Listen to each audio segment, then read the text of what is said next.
Tonight, hand in hand, Harry and Meghan arrive for their Australian tour. A Newcastle inquest examines the death of a toddler at a mid-north coast bowling club. Doing the numbers, the plan to get more students studying maths. And Des Hasler says he wants to coach the Sea Eagles. This is NBN News with Natasha Beyersdorf and Lobb. Good evening. Australians have grown fond of Prince Harry over the years, and today, for the first time, we got to welcome his wife, Meghan, to our shores too. Landing in drizzly Sydney, the couple beamed for waiting crowds and media before enjoying some time in the Governor-General's backyard. And like any pair of loved-up newlyweds, the Duke and Duchess stroll through the gardens of Admiralty House, waiting until the rain had cleared, the couple taking in the sights and sounds of a blustery Sydney harbour. Away from the crowds and the cameras, Harry and Meghan taking time for themselves before the public duties of their mammoth tour get underway. At the airport this morning, they emerged relaxed and radiant despite the 22-hour flight. Meghan clutching a binder of briefing notes, Harry giving a right royal thumbs up before hopping into the waiting Holden.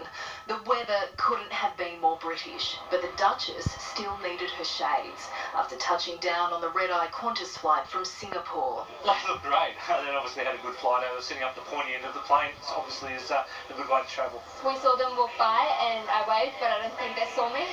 Then it was on to Admiralty House in Kirribilli for brekkie with the Governor-General, Sir Peter Cosgrove. It was wet and blustery out, but locals still lined the street for a glimpse of the glamour couple who's moved in next door. It's got my side and I'm the other side, so yeah, I'm ready to give them a helping hand. But being a vegetarian, I think I need to rush out and get a roast chicken for them. It's Meghan's first trip down under, and Harry's first as a married man, and comes 35 years after his parents covered the same ground. Like Meghan, that too was Diana's first official overseas tour, and she rose to the occasion. Adored by the Australian public, the Duchess is likely to do the same. They want to meet as many Australians as possible, regular people on the streets, and I think everyone's going to turn out for them.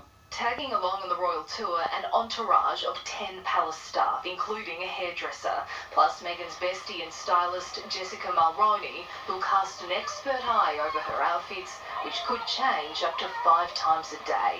Today was always set down as a lay day to give the royal couple a chance to sleep off their jet lag, and they're going to need all the rest they can get. It is a marathon tour, 76 engagements over 16 days across 3 Australian states and 4 countries.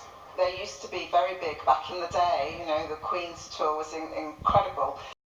But these days they're usually much shorter, you know. Prince Charles normally comes here for 4 or 5 days, so this is astonishing. And a main focus of the tour will be the Invictus Games for injured and wounded servicemen and women. The tournament, created by Harry, kicks off in Sydney this Saturday. What we must remember, and what I think the Invictus Games encapsulates really, really well, is not just the impact that it has, that those injuries have on the individual, but the recovery that sport has on them and their families. Their other missions on this visit are to improve youth mental health and protect our endangered forests. And they'll be wanting to make their own mark on a path well travelled when they head to Dubbo this week. It will be the 5th time the royal family has visited the country city. Harry's grandmother liked it so much, she's been twice. I was here when the Queen came a long time ago. But it's just nice. They seem a nice young couple. A coronial inquest has begun in Newcastle into the heartbreak girl at a bowling club north of Forster. The 3-year-old was playing near a war memorial during a family function when the monument gave way. Taken far too soon, 3-year-old Indy Henderson was playing near a sandstone war memorial at Blackhead Bowling Club in November 2016 when it collapsed, killing her. The tragedy is now the subject of a coronial inquest, which is examining how the memorial was built and maintained. Today, Indy's mother and grandmother cried during proceedings. The court hearing the toddler, happy kid, always laughing. According to counsel assisting Hannah Mitchell-Moore, the memorial's headstone was attached using silicone rather than cement. Ms. Mitchell-Moore told the court she expects evidence to show show silicon is not an effective fixing agent for sandstone, and that the structure had no rigidity to resist a lateral movement such as rocking. Multiple witnesses gave evidence they saw children sitting on the monument moments before the tragedy. One telling the inquest a boy was moving back and forth like he was riding a horse. Police say the section that fell weighed around 425 kilograms. No Australian standard governs the construction of monuments outside cemeteries. The inquest expects to hear from 13 witnesses. It continues tomorrow. Sam Burbury, NBN News. Is adding to the Coalition's troubles in the Wentworth by-election by demanding an end to the right of religious schools to discriminate against gay teachers.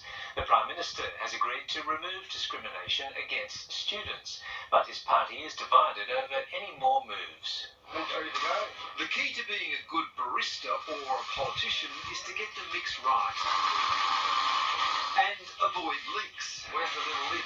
Scott Morrison's shown a deft political touch so far. Very good. But his first big test comes in a crucial by-election in Sydney on Saturday. With the Liberal Party, you know what you're going to get. The Prime Minister knows he needs to keep his message simple. It's like the good old box of chocolates. Life was like a box of chocolates. You never know what you're going to get when it comes to voting independent. And this independent has the Liberals scampering. Labor is determined to run interference. Isn't government instability the only reason we're having the Wentworth by-election? The many concerns of the most progressive Liberal electorate in the land provides a rich array of targets.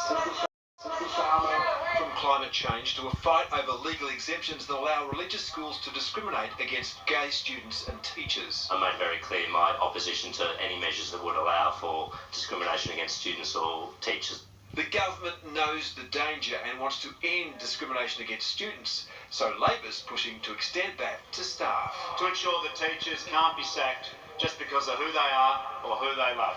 The Prime Minister's frustration is that it was a coalition review of religious freedom that spotlighted this problem. But the religious exemptions in discrimination law have a 34-year Labor history. You created the laws which created the discrimination. But it will be Scott Morrison who has to fix them. Chris Hillman, NBN News. Relatives of a woman who died after a high-speed crash at Charlestown have joined calls for the law to be changed to recognise unborn babies. They say the Charlestown crash claimed 2 lives, not 1, as 32-year-old Kira Foster was 18 weeks pregnant. Beautiful woman with piercing green eyes, described by her heartbroken family as a caring soul. Kira Foster was planning to train as a beauty therapist. She was always trying to better herself. She was always smiling through it, and she knew that she could do better. She was extremely smart. Kira's someone who you could talk to about anything and any questions, and she's got the answer. She meant a lot to me, she meant a lot to the family, and she was always there for anybody that needed her.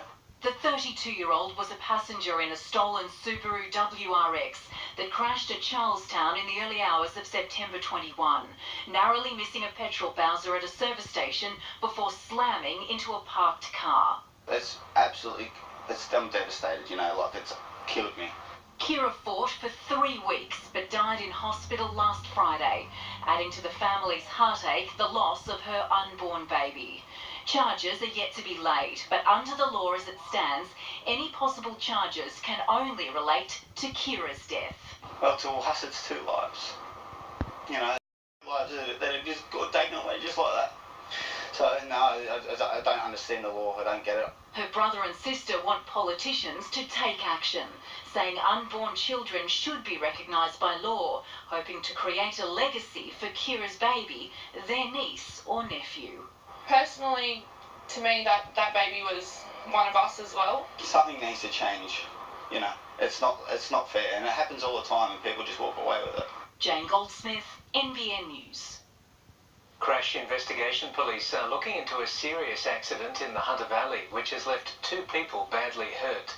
A Toyota Hilux and a Mitsubishi Pajero collided on Lake Road at Elrington near Cessnock around 7:30 last night. The drivers of both vehicles, a 26-year-old man and an 18-year-old woman, were both seriously injured and were taken to the John Hunter Hospital. 2 passengers in the four-wheel drive escaped unhurt. Police say they've rounded up 60 stolen or illegal dirt bikes at Cessnock in just 4 months. Operation Rider began in June, encouraging members of the public to report illegal dirt bike activity. Some of the bikes confiscated were unregistered or have faulty and dangerous parts. Several arrests have also been made. If you find an owner for the bike, we'll return it. Otherwise, generally the bikes, if they can be sold at auction, they'll be sold at auction. Otherwise, they'll just be destroyed. People can still come forward with information about stolen dirt bikes via Crime Stoppers. Yet another big development is being planned for Newcastle West, a 12-storey office building. Canberra's Doma Group is behind the project, which will further cement the area as our new central business district. An eyesore going from this to this. Doma plans to transform the former store car park into a $54 million office block, mostly for state government staff. A DA has been lodged with Newcastle Council. It's a 12-storey office building that will be the newest Property Council A-grade building in Newcastle. Doma will develop the rest of the store site in 3 stages. A new bus interchange, a much-needed 678-space car park, and 2 90-metre high mixed-use residential and retail towers. They'll be the city's tallest. The $200 million redevelopment, the jewel in the crown in the CBD's move west. Got a bit of an accelerated boost by council also backing themselves to follow that strategy and moving up closer to the Wickham interchange. Doma already has 7 projects on the go in Newcastle, including residential project Loom and a hotel development at Honeysuckle. A 6-year plan to improve the health of Frosby Creek has been released amid calls for community feedback. This is the area that a lot of people live in, they play in. Now is their chance to have a say on the future of Throsby Creek and just how we can improve it. The Catchment Committee says the creek has come a long way in recent decades, but more work is needed to get the balance right. Determined to maintain its status as the largest mural town in mainland Australia, Kurri Kurri has welcomed a new addition. The town's 61st mural honours its proud industrial history.